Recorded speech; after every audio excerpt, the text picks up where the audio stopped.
Саламатсыңарбы, урматтуу окуучулар? Жакшы эс алып жатасыңарбы? Бүгүнкү аралыктан сабагыбызды баштайбыз. Кыргыз тили жана окуу 4-класс кыргыз тили жана адабият мугалими Байсалова Зина. Сабагыбыздын темасы Чыңгыз Айтматов. Сабагыбыздын максаты окуучулар жаңы сөздөрдүн маанисин түшүнүшөт, аларды колдонуп сүйлөшүшөт, көнүгүү машыгуу иштерин аткарышат, Чыңгыз Айтматов жөнүндө маалымат алышат, өз эне тилин сүйүүгө, аны баалай билүүгө багыт алышат. Окуучулардын таанып билүүчүлүгү, ой жүгүртүүлүгү өнүгөт. Өтүлгөн темаларды кайталайбыз. Суроолорго жооп бергиле балдар. Иса Акунбаев ким болгон? Ал бүт өмүрүн эмнеге арнаган? Иса Коноевич Акунбаев атында эмнелер бар? Ушул суроолорго жооп жазып, менин WhatsApp-ыма жөнөткүлө балдар. Бул кимдин сүрөтү? Бул кыргыз элинин залкар жазуучусу Чыңгыз Айтматовдун сүрөтү. Анда балдар жаңы сөздөр менен таанышабыз. Бүт дүйнөгө, на весь мир, кыйынчылык, трудности, тааныткан, прославил, турмуш, жизнь, чыгарма, произведение, уламыш, легенда, үйрөткөн, научивший, научил. Көрдүңөр балдар, жаңы сөздөр менен таанышып алдык. Силер дептериңерди алгыла балдар. Бүгүнкү датаны жазасыңар. Чың Куран айынын 29-у. Тема Чыңгыз Айтматов.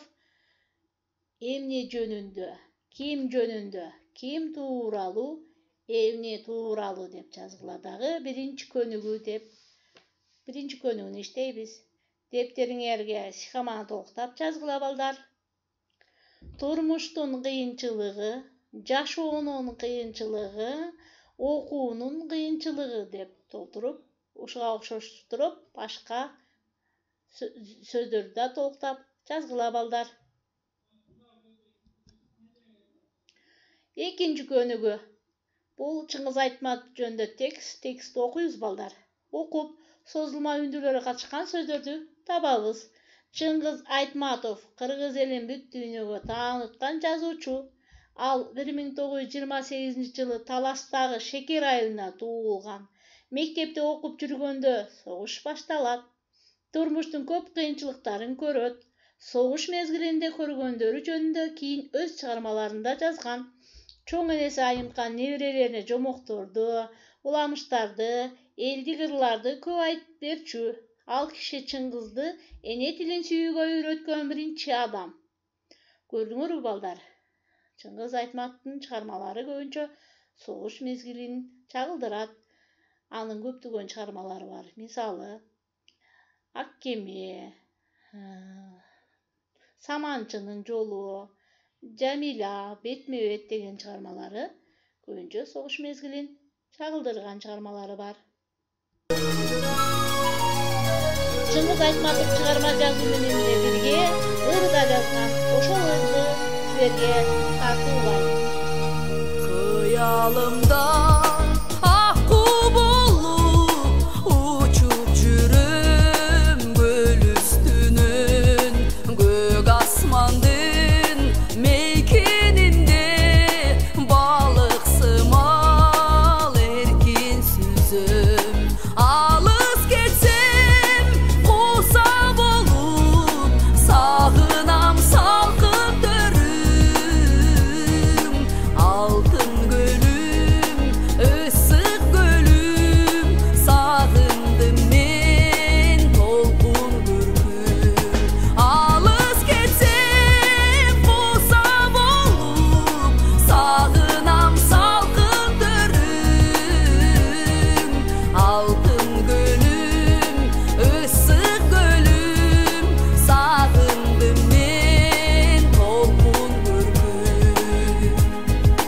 Байыркынын бабалардын сөзү калды көл бетинде. Балалыгым эстен чыкпай